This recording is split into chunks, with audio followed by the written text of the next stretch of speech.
जय हिंद, नमस्कार। देखो, ये लाभ हानि का लेक्चर नंबर 12 है और इसमें हम लोग कुछ एक ऐसे क्वेश्चन करने जा रहे हैं जिनका कि सॉल्यूशन तो काफ़ी बड़ा होता है, लेकिन उसको बहुत आसान तरीके से हम लोग सॉल्व करेंगे। ठीक है, थोड़ा सा कैलकुलेटिव होता है उसका सॉल्यूशन, लेकिन हम लोग कोशिश करेंगे कि कम से कम मेहनत में किस तरीके से सॉल्व किया जाए।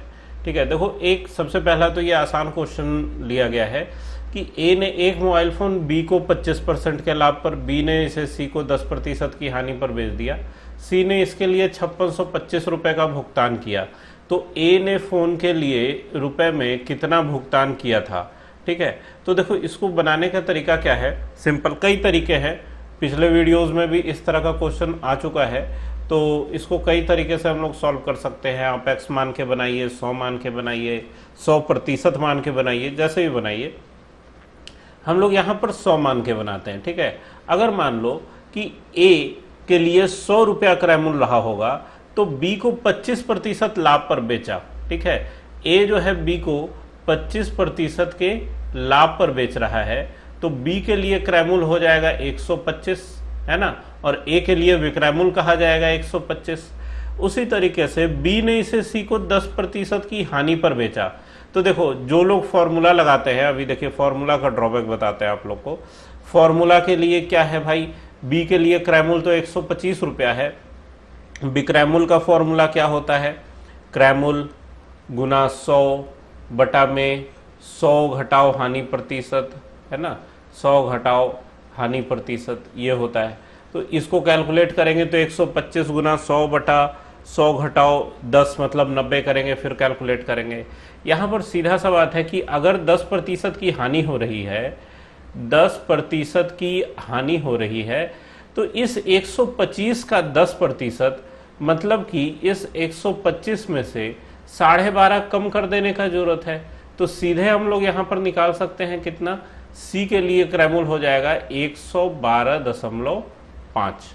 ठीक है, ये हो गया सी के लिए क्रय मूल्य। बी ने सी को 10% की हानि पर बेचा। अब सी के लिए क्रय मूल्य कितना है भाई, 5625। ठीक है, सी के लिए क्रय मूल्य दिया हुआ है 5625, मतलब 112.5 का मान है 5625। ठीक है, तो पूछा जा रहा है कि ए ने कितना भुगतान किया था ए ने, तो भाई ए का मान तो 100 है, तो 100 का ना हम लोग को यहाँ पर वैल्यू निकालना होगा। देखो, एक का मान क्या हो जाएगा भाई, एक का मान हो जाएगा 5625 बटा में 112.5, और अगर कोई 100 का मान निकालना चाहे तो इसी में 100 से गुना कर दो, गुना 100। ठीक है, अब ये पॉइंट उड़ेगा तो एक जीरो और बढ़ेगा। अब देखो, 125 के पहाड़ा से 1.25 का पहाड़ा इस चैनल पे आप लोग के लिए बहुत पहले ही डाला था मैंने एक शॉर्ट्स में, तो 1.25 का पहाड़ा याद रखिए, बहुत काम का चीज़ है। 125 के पहाड़ा से 9 बार में ये कट जाता है, और 125 के पहाड़ा से 8 बार में ये कट जाता है 1000। ठीक है, अब देखो 9 से इस 5625 को काटना बहुत आसान है। 9 छका 54, 9 दूना 18 और 4 22, 9 पचे 45। ठीक है, अब इसको अगर गुना करोगे तो भाई 25 अठे होता है 200, जिसका 2 जीरो यहाँ होगा, 2 हाथ में, 6 अठे 48 और 2 50। 100 का मान हो गया 5000, मतलब कि ए ने फ़ोन के लिए 5000 रुपये का भुगतान किया होगा। ठीक है, तो इस तरीके से सॉल्व करेंगे तो काफ़ी कुछ मेहनत कम लगने वाला है। नहीं तो दूसरा तरीका भी है जो इसके बाद जो आसान में आता है। ठीक है, तो उसके लिए क्या तरीका है, देखो, हर एक मेथड जानना चाहिए। मैथमेटिक्स सीखने का मतलब किसी एक तरीके पर निर्भर रहना या एक ट्रिक को रट लेना नहीं होता है। ये हम हर वीडियो में आप लोग को बताते हैं कि सीखने का मतलब एक कंप्लीट कॉन्सेप्ट आपके दिमाग में घुसना चाहिए। ठीक है, तो देखो, दूसरा तरीका ये है कि ए के लिए क्रय मूल्य अगर x रहा होगा तो x वाला मेथड लगाओ। ए 25% लाभ पर बी को बेचा, तो ए के लिए विक्रय मूल्य क्या हो जाएगा, 125/100, और यही बी के लिए क्रय मूल्य का काम करेगा। अब बी ने इसे सी को 10% हानि पर बेचा, तो ये बी के लिए क्रय मूल्य का काम कर रहा है। अब इस पर 10% हानि अगर लगा दें तो मतलब 90/100 हो जाएगा। ये बी का विक्रय मूल्य और सी का क्रय मूल्य हो जाएगा, जो कि आपको क्वेश्चन में दिया हुआ है 5625। है ना। अब इसी को सॉल्व कर देंगे तो आंसर मिल जाएगा। अब काटने में आप जितनी चतुराई दिखाएं उतना अच्छा है। 1 0 से 1 0 काट लो, 25 पचे 125, 25 चौका 100। अब तो इधर और कोई नहीं कट रहा है, 5 से 10 कट रहा है जरूर 2 बार में, ठीक है। तो x का मान कितना आ जाएगा भाई, 56 25 गुना 4 दूना 8 और बटा में 9। देखो आगे वही चीज, 9 से इस 56 25 को काटेंगे, 9 छक्का 54, 9 दूना 18, 9 पच 45, 625 गुना 8 कितना आ जाएगा 5000। ये हुआ बात। कैलकुलेशन देखो ये वही है, काट कुट उतना ही है, सोचने का तरीका में फर्क आ गया बस, ठीक है। अब देखो नेक्स्ट क्वेश्चन क्या है कि ए बी को 20% के लाभ पर कोई घड़ी बेचता है। ये देखो पिछले क्वेश्चन की ही तरह है लेकिन उससे थोड़ा सा एडवांस है, ठीक है, थोड़ा सा अच्छा है। इसमें क्या कहा जा रहा है ध्यान से देखना, 4 लोग शामिल हो गए। पहली बात तो 4 लोग कौन कौन हो गए, ए बी सी और डी, ठीक है। अब ए बी को 20% लाभ पर कोई घड़ी बेचता है, तो भाई ए का क्रैमुल अगर 100 रुपया रहा होगा तो ये 20% लाभ पर, है ना, 20% लाभ पर बी को कितने में बेचेगा, 120 रुपए में। ये ए का बिक्रैमुल और बी का क्रैमुल हो गया। अब बी सी को कितने में बेचता है भाई, तो ये 30% लाभ पर बेचता है। तो अब कोई इसके लिए ये करे कि सर आप तो पहले बता चुके हैं कि 30% लाभ का मतलब 130/100 होता है, तो आप हम लोग ऐसे करेंगे। कर सकते हो, बिल्कुल कर सकते हो, 12 गुना 13 भी कर सकते हो, ठीक है, वो भी बताया हुआ है। लेकिन ज़्यादा अच्छा तरीका है कि जब कैलकुलेशन थोड़ा मुश्किल सा नज़र आ रहा है तो इसका 30%, 120 का 30% मतलब 12 या 36 निकाल के इसमें जोड़ दो, 156 आंसर हो जाएगा, है ना। मतलब 120 का 30%, 36 इसमें जोड़ देंगे तो 156 रुपया सी का क्रैमुल और बी के लिए बिक्रैमुल का काम करेगा, ठीक है। जरूरी नहीं है कि एक ही तरीके पे अटके रह जाए, कभी ये मेथड ज़्यादा आसान होता है। अब यहाँ 2 अंक का गुना हो रहा है, कर सकते हैं इसको भी आसानी से, लेकिन क्यों करें जब 30% निकालना ज़्यादा आसान है। 30% निकाल के जोड़ दिया उसमें, ठीक है। वैसे 12 गुना 13 करने के लिए आप जो तरीका अपनाएंगे, मान लो अगर करना ही पड़ गया, ये चीज़ दिमाग में नहीं आया, तो सीधे 13 से गुना करेंगे। 13 दूना 26 का 6, बाकी 2, 13 एकम 13 और 14 15, ठीक है। सीधे 13 के पहाड़ा से गुना कर दिया, एक एक अंक करके गुना करने की जरूरत नहीं है, ठीक है। ये हो गया सी का क्रैमुल और बी का बिक्रैमुल। अब सी डी को कितना 10% हानि पर बेचता है, कितना 10% हानि पर बेचता है। तो अब 156 का 90/100 करोगे तो 9 से गुना करना पड़ेगा। इससे अच्छा है भाई कि 156 का 10% मतलब 15.6 इसमें से घटा लो सीधे, तो 0.4 आ गया। इधर 5 में से 5 गया 0, 15 में से 1 गया 14, ठीक है। डी के लिए क्रैमुल का काम करेगा कौन, 140.4। अब बोला जा रहा है, यहाँ ध्यान देखना कि इस क्वेश्चन में खास क्या है। खास ये है कि यहाँ पर कहा जा रहा है कि बी का लाभ, ठीक है, ध्यान देना, बी का लाभ। भाई बी का लाभ क्या है, बी जब सी को बेचा तो ये 30% बी का लाभ था, है ना। 120 से 156 जब बना दाम तो वही डिफरेंस बी का लाभ था। बी सी को जितना अधिक में बेचा, मतलब 36 रुपये अधिक में बेच रहा है। ये जो 30% था 36 रुपया, 120 का 30% 36 रुपया, वही तो है बी का लाभ। बी का लाभ जो है वो ए की तुलना में, ए की तुलना मतलब ए के लाभ की तुलना में, आपको महसूस करना होगा इस क्वेश्चन में कहना क्या जा रहा है। लाभ को लाभ से ही तो कंपेयर किया जाएगा। ए के लाभ की तुलना में 80% अधिक है। भाई ए का लाभ क्या है, ए के लिए 100 रुपया मूल्य था, 120 में बेचा तो 20 रुपया लाभ हुआ। ए का लाभ क्या है, 20 रुपया, तो बी का लाभ जो है 36 रुपया, वो ए के लाभ 20 रुपये की तुलना में 80% अधिक है। मतलब 36 घटाओ 20 अगर करोगे तो क्या आएगा, 16। इस 16 का मान दिया हुआ है कितना, 80। ए का लाभ बी के लाभ की तुलना में 80 रुपया अधिक है, मतलब 16 का मान 80 दिया हुआ है। तो पूछा जा रहा है डी कितना में खरीदेगा, तो भाई डी का मान हम लोग को पता है 140.4। तो अगर 16 का मान 80 है तो 16 से 80 5 बार में कट रहा है, एक का मान हो गया 5, तो डी का निकालना है। तो भाई डी है 140.4, इसका मान कितना हो जाएगा, सीधे 5 से गुना करो, 4 पचे 20 का 0, बाकी का 2, यहाँ दशमलव हो गया, 140 पचे 14 पचे 70, 700 आएगा और 2 हाथ में है तो 702 इसका आंसर हो गया। 702.0 कहे या 702 कहे, ऑप्शन नंबर 4 इसका आंसर आया।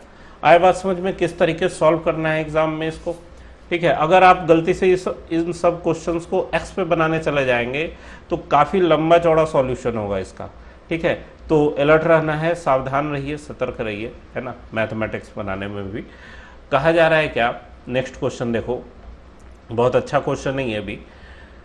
1170 रुपए में किसी वस्तु को बेचने से एलिसा को उतनी ही हानि होती है जितना उसे इस वस्तु को 22% लाभ पर बेचने से लाभ होता है, ठीक है।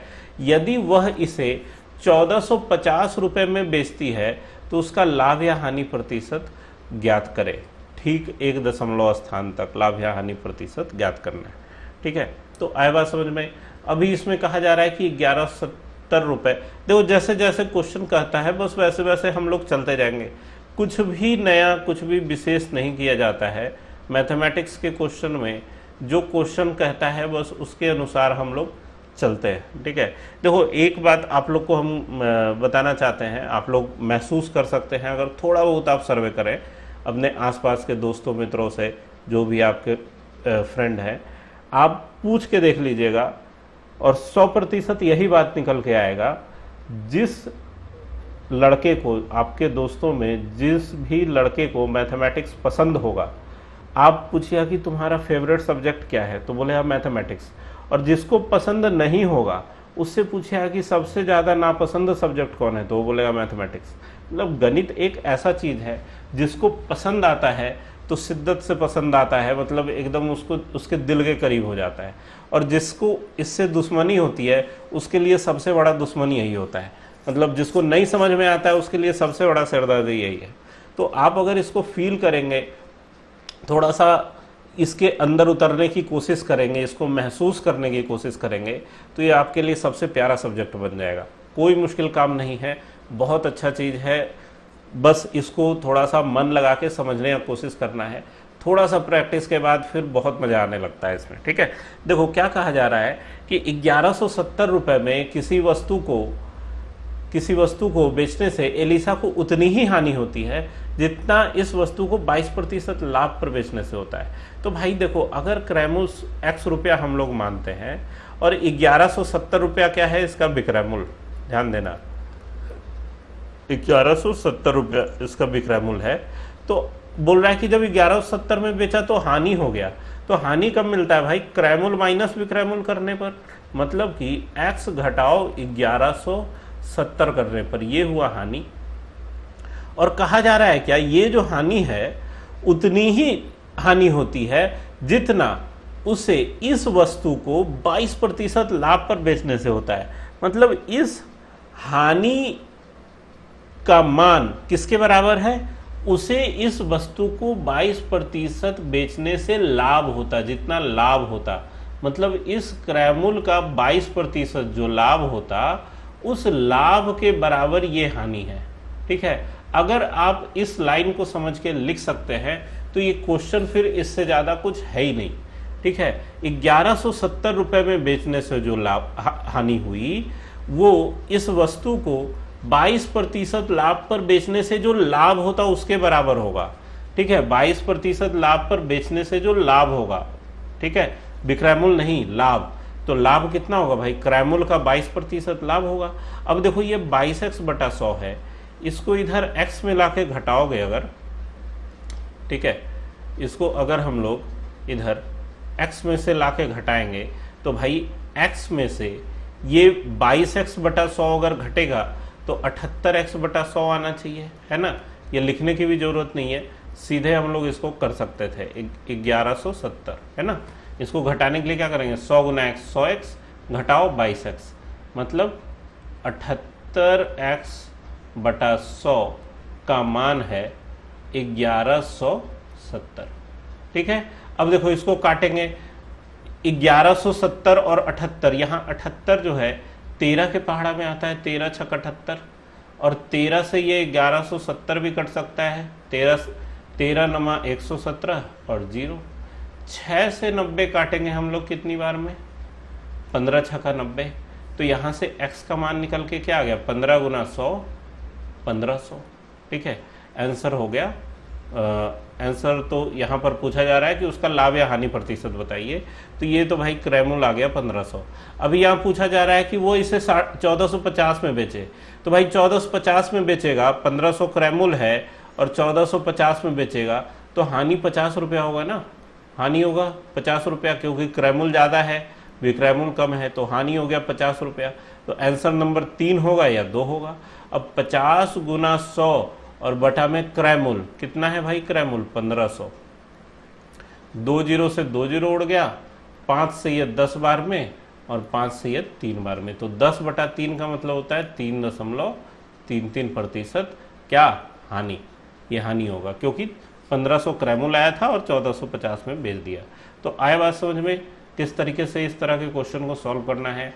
देखो ये सारे क्वेश्चन आने वाले एग्जाम, जो भी आपका एसएससी सीजीएल हो या बिहार एसएससी का मेंस अभी आने वाला है, उन सब में बहुत ज़्यादा हेल्पफुल रहेगा, क्योंकि इस तरह के क्वेश्चन पूछे जाते हैं, बार बार पूछे जाते हैं।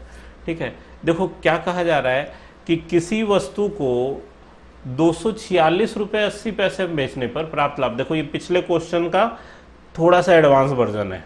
ठीक है, उसमें सीधे सीधे दे दिया था कि 22% लाभ के बराबर होगा। यहाँ पर 2 विक्रैमुल दिया हुआ है और उनमें रिलेशन दिया है कि किसी वस्तु को इतना रुपए में बेचने पर प्राप्त लाभ। ठीक है, तो भाई देखो क्रैमुल मतलब CPX है, और पहली बार जब 246.8 में बेच रहा है तो क्या हो रहा है? लाभ। तो लाभ का मतलब है विक्रैमुल माइनस क्रैमुल, मतलब 246.8 घटाओ x, ये हो गया लाभ।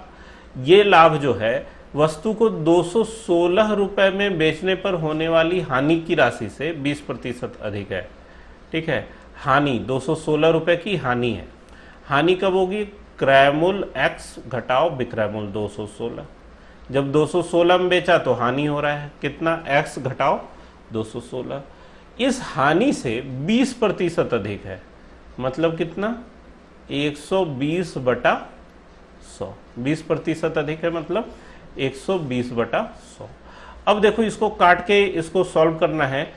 सबसे आसान तरीका क्या है? 0 से 0 काट लिया, 2 से ये 6 बार में और 2 से 10 5 बार में कट गया। 5 से इसको गुना करना है और x गुना होगा तो -5x बनेगा। देखो फील करो, कैलकुलेट करने से पहले उसको महसूस कीजिए कि 5 गुना x -5x यहाँ बनेगा और 6 गुना x इधर 6x प्लस पे बनेगा। ये दोनों एक तरफ आके 11x बनेंगे। ठीक है, और देखो ये 5 जो है इसमें गुना होके 246.8 में गुना होके पॉजिटिव कुछ बनेगा, और ये 6 जो है इस 216 में गुना होके माइनस में बनेगा। ये दोनों एक तरफ आके प्लस बनेंगे।